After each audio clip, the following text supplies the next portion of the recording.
অনেকেই শাক ঘন্ট মটর শাক ঘন্ট দেখতে চাইছে, বলছে কাকিমা দেখাও। তাই আমার মটর শাক আছে, তাই চিংড়ি মাছ আনছে তোমার কাকু, তাই সেই চিংড়ি মাছ দিয়ে মটর শাকের ঘন্ট ঘন্ট দেখাবো। মানে এদের যে এক থালা ভাত খাওয়া হয়ে যাবে, এত টেস্ট হয়। হ্যাঁ, আর তার সঙ্গে আমি পুঁই পুটুলি চিংড়ি মাছ দিয়ে পুঁই পুটুলি রান্না দেখাবো। দুটো রান্না একসঙ্গে দেখাবো আজকে।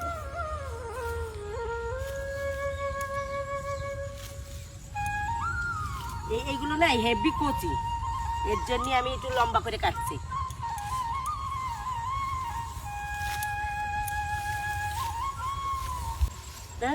অনেকগুলো হয়ে গেছে, হেভি কচি রান্না করবো। এই দেখো কি সুন্দর পুঁই পুটুলি আইছে, দেখছো হেভি পুঁই পুটুলি আইছে। এই যে এইগুলো চিংড়ি মাছ দিয়ে রান্না করলে না, মানে কি বলবো, এত স্বাদ, মানে এতেই ভাত খাওয়া হয়ে যায়।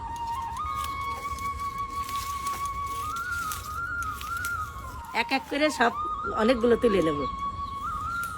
দেখো কি সুন্দর অনেকটা পুঁই শাক লাগাইছি আমি, মাচা ধরে একটা মাচা দিয়েছি। এই পুঁই পুটুলি একবার তুলি আবার হয়ে যায়, আবার তুলি আবার হয়ে যায়, মানে এত মানে এর ফলন ভালো। এই চিংড়ি মাছগুলো বাইছে নেবো। কি চিংড়ি আনছে, অনেক কটা চিংড়ি আনছে, বাইছে নেবো।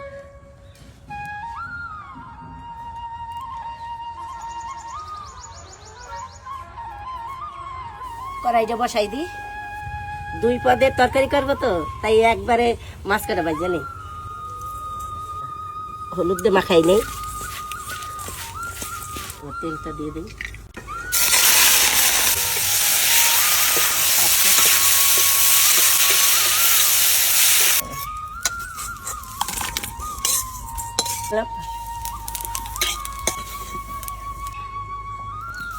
তেজপাতা দিয়ে দিলাম, এটা জিরে দিয়ে দিলাম, কাঁচা লঙ্কা দিয়ে দিলাম, লঙ্কা দিয়ে দিচ্ছি, ঝাল ওঠে।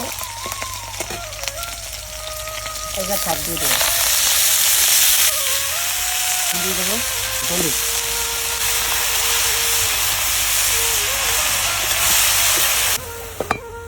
আমি ডাইকে ডাইকে বাঁচতেছি। এইবার আমি দিয়ে দেবো, এটা অর্ধেক চিংড়ি দিয়ে দেবো।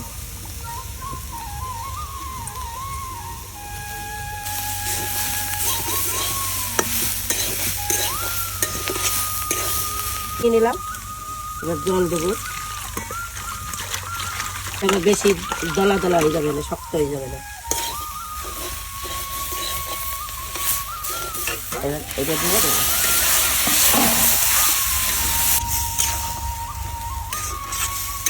মটর শাক আমি যেইভাবে রান্না করতেছি, তোমরা এইভাবে ঠিক এইরকম ভাবে রান্না করবা, তারপরে খাইয়ে বলবা যে শুধু এই দিয়েই শুধু ভাত খাইতে ইচ্ছে করে। মানে এই যে সিম্পল ভাবে রাঁধছি, এত স্বাদ মানে ভাবতে পারবা না। তোমরা একদিন অন্তত আমার কথাটা রাখো, যে কাকিমা যেইভাবে রান্না করে আমরা একবার রান্না করে, সত্যিই কি সবাই রান্না কিন্তু সমান না। তোমরা আমার রান্না একদিন হলেও ট্রাই করো, দেখো আমার এইটাই অনুরোধ। তাহলে তোমরা খাইয়ে বলতে পারো না কাকিমা যেটা মুখে বলে কাজেও সেইটা।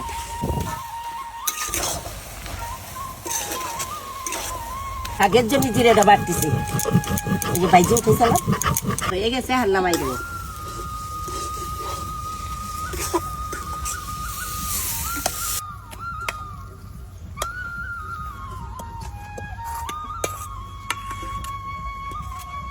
শাক রান্না হয়ে গেছে, এখন আমি পুঁই পুটুলিটা রান্না করবো। কড়াই বসাই দিলাম, কড়াইতে তেল দিয়ে দিচ্ছি। এই যে আমি এই পুঁই পুটুলিটা এখন রান্না করব, ঠিক আছে। এই পুঁই পুটুলিটা একবারে সিম্পল ভাবে তাইতেই খাইতে খাইতে মুখ ফিরে যাবে, মানে এত খাইতে ইচ্ছে করবে। কিন্তু আমি সিম্পল ভাবে রান্না করছি, শুধু জিরে সোমবার আর কাঁচা লঙ্কা দেবো। আর তোমরা যারা পেঁয়াজ খাও, কোন কোন সবজিতে পেঁয়াজ দিতে হবে, পেঁয়াজ দিলে ভালো হবে, আমি কিন্তু রান্নার সময় বলে দেবো যে এই সবজিটায় পেঁয়াজ দিলে ভালো হবে, ঠিক আছে। কিন্তু এইভাবে যারা পেঁয়াজ না খাও, এই যে আমি যেইভাবে রান্নবো সেইভাবে তোমরা রান্না করে খাবা। আর যারা পেঁয়াজ খাও, এর মধ্যে জিরে সোমবার আর পেঁয়াজ এই পুঁই পুটুলিতে দিয়ে তোমরা খাবা, দেখবা যে কি স্বাদ, ঠিক আছে। চিংড়ি মাছও দিতে পারো, মাছের মাথাও দিতে পারো, মানে খুব ভালো লাগে। তোমরা একবার খাইয়ে দেই, খাইয়ে আমাকে বলো।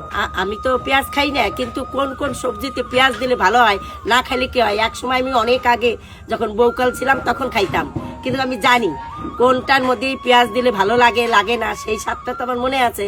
অতএব তোমাদের আমি বলে দেবো, ঠিক আছে, তোমরা সেইভাবে রান্না করবা। এখন জিরে সোমবার দিয়ে দেবো।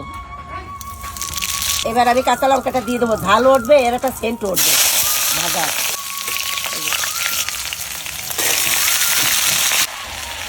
লবণ দিয়ে দেবো, একটু হলুদ দিয়ে দেবো, এবার একটু ভালো করে ভাজা করবো।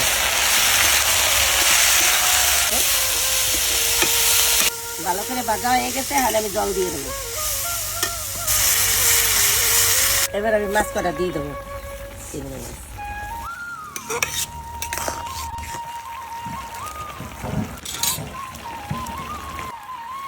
একটু চিনি দিয়ে দেবো।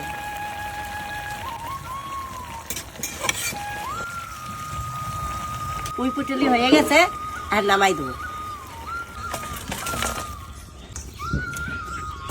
তাহলে আমি আজকে তোমাদের দুটো রান্না দেখাইলাম। একটা আছে পুঁই পুটুলি চিংড়ি মাছ দিয়ে গামাহা জল, যেইভাবে রাঁধছে ঠিক এইভাবে রান্না, কিন্তু হেভি স্বাদ লাগবে। আর এই হচ্ছে শাক ঘন্ট, মটর কলই শাক চিংড়ি মাছ দিয়ে ঘন্ট করছি। তোমরা এইভাবে রান্না করে ঘন্ট করে খাবা, দেখবে সেই স্বাদ, ভাজার এক টেস্ট আর এই ঘন্টর এক স্বাদ। আজকের মতে টাটা।